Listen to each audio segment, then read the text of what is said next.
नमस्कार, जय माता दी दोस्तों।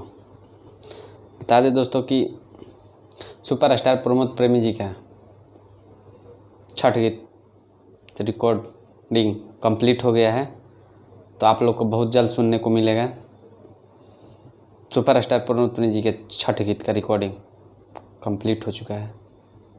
आप लोग फोटो में देख सकते हैं कि यह जानकारी उनके यदुकुल स्टूडियो फेसबुक के माध्यम से मिला है, तो आप लोग के बीच में बहुत जल्द आएगा। बहुत ही सुंदर और ज़बरदस्त छठ गीत कंप्लीट हुआ है। और बता दें दोस्तों कि रिकॉर्डिस्ट हैं रोहित बाबा और सोनू जी बाजार समिति। बहुत ही सुंदर और ज़बरदस्त छठ गीत आप लोग को बहुत जल्द सुनने को मिलेगा।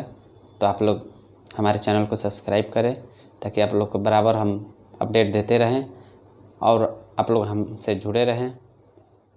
जय माता दी।